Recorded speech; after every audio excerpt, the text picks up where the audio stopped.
considerando ainda a prática de certames lotéricos que vem sendo praticada envolvendo prognóstico de resultados nas eleições de 2024, com ofertas, inclusive, de vantagens financeiras ou materiais de qualquer natureza às eleitoras e aos eleitores, com potencial para interferir legitimamente no processo eleitoral, especialmente como para propaganda ou aliciamento de eleitores, o que caracteriza o ilícito previsto no artigo 334 do Código Eleitoral, sendo, portanto, passível de punição criminal e eleitoral. Estou propondo para análise e decisão do plenário esta resolução com 2 artigos. O primeiro, acrescenta o inciso 4, acrescenta ao artigo 4, ao inciso 4 do artigo 1º da resolução 23.375, que também configura ilícita arrecadação e gasto ilícito de recursos de campanha, lá estava, porém, fazendo referência agora ao artigo 334 do Código Eleitoral. E o artigo 6º daquela resolução passa a vigorar com a seguinte alteração. Acrescenta-se um parágrafo 7º, no qual se tem que a utilização de organização comercial, inclusive em plataformas online ou pelo uso de internet, para a prática de vendas, ofertas de bens ou valores, apostas, distribuição de mercadorias, prêmios ou sorteios, independente da espécie negocial adotada, denominação ou informalidade do empreendimento, que contenha indicação ou desvio por meio de links indicativos ou que conduza a sites aproveitados para promessa ou oferta gratuita ou mediante pagamento de qualquer valor de bens, produtos ou propagandas vinculados a candidatos ou a resultado do pleito, caracteriza-se como ilícito eleitoral, nos termos da legislação, como eu disse, podendo configurar abuso de poder econômico, captação ilícita de votos e fica sujeito, portanto, à aplicação do parágrafo 10º do artigo 14 da Constituição e do artigo 334 do Código Eleitoral, dentre outras normas vigentes. Eu estou propondo, como disse, tendo em vista as modificações que nós estamos vendo em práticas ilícitas, para as quais os juízes eleitorais, a Justiça Eleitoral brasileira precisa de responder juridicamente. O ministro Cássio Nunes Marques, nosso vice-presidente, fez uma chega para que se tivesse o esclarecimento sobre o exercício judicial dessa competência, que não é acréscimo, portanto, também de conteúdo, mas de explicitação de um conteúdo que também se adere nesta passagem, e eu indago dos senhores ministros, aos quais eu encaminhei previamente a resolução, se estão, como votam, se há alguma divergência ou a cheira a mais. Não havendo, portanto, eu proclamo o resultado que o Tribunal, por unanimidade, aprovou a resolução nos termos do voto da relatora. Nesta terça-feira, estamos a 19 dias do primeiro turno das eleições municipais de 2024. Nós estamos lançando a campanha Representatividade, Isso é Democracia, que é uma busca de realçar a importância da participação de todas as pessoas nas eleições, na condição de eleitor ou eleitor, ou na condição de candidato ou candidato. Isto vale para todas as pessoas, as que têm voto facultativo, 16 a 18 anos, com mais de 70 anos, as que vão votar por um direito, dever constitucional. Estamos enfatizando na representatividade aqueles grupos que, historicamente, têm tido maior dificuldade em se fazerem presentes na capacidade de serem eleitas e eleitos neste processo eleitoral, e, por isso mesmo, todas têm o mesmo papel fundamental na construção da democracia brasileira, que haverá de ser feita nos termos do inciso 1 do artigo 3º da Constituição,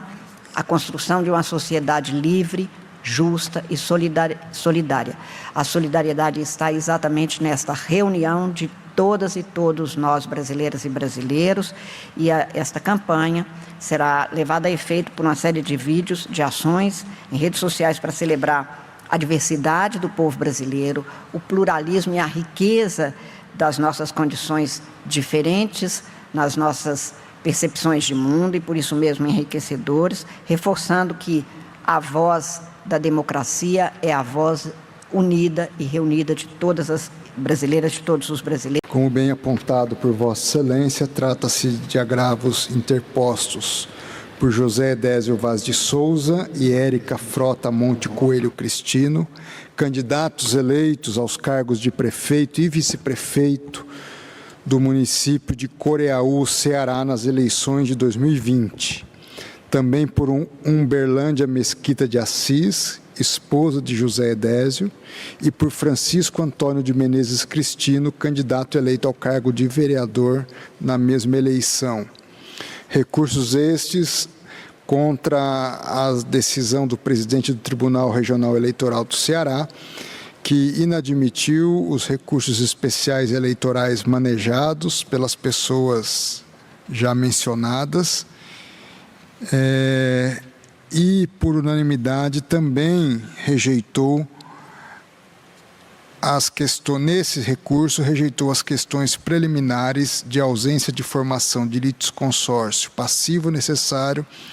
e de nulidade da prova emprestada. No mérito, por maioria, o Tribunal Eleitoral, o Regional do Ceará, deu parcial provimento aos recursos apenas para excluir o candidato derrotado do pleito da figura de assistente simples, já que não evidenciado seu interesse jurídico. Mantida, no mais, a sentença de primeiro grau,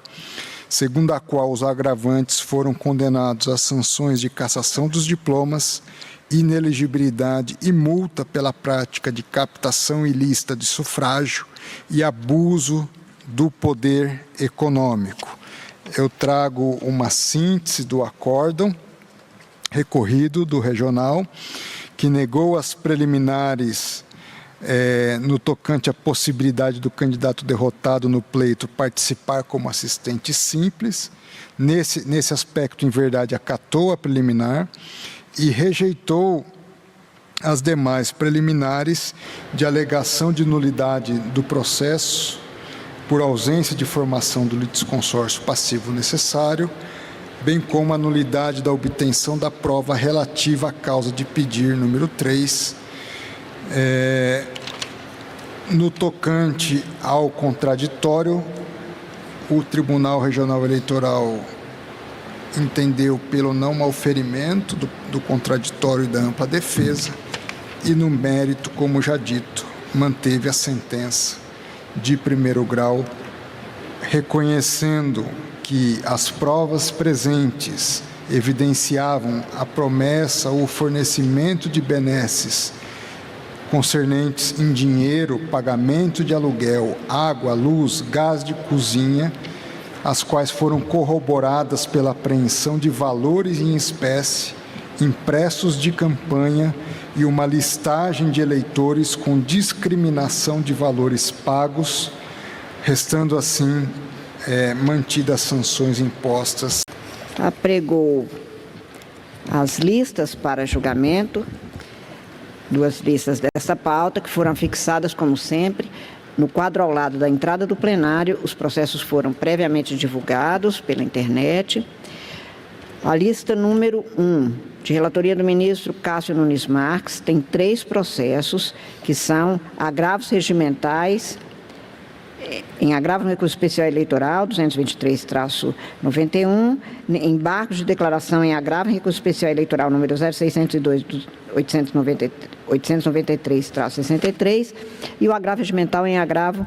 no recurso especial eleitoral 0600-477-15. Em todos os casos, o ministro relator propõe a negativa de provimento. Eu indago dos senhores ministros se há alguma divergência. Não havendo, proclamo o resultado que o tribunal, por unanimidade, negou provimento aos agravos nos termos do voto do relator. A lista número 2, também de relatoria do ministro Cássio Nunes Marques, tem um processo no qual Sua Excelência não conhece do agravo interno, no agravo regimental, no agravo em recurso especial eleitoral número 0600-002-93, procedente de Nova Súria, na Bahia. O ministro relator não conhece do agravo e eu indago dos senhores ministros se há alguma divergência e não havendo, proclamo o resultado que o tribunal, por unanimidade, não conheceu do agravo interno nos termos do voto do relator. Não havendo mais nenhum processo a ser julgado, nenhuma urgência posta na mesa pelos senhores ministros, eu agradeço a participação dos senhores ministros.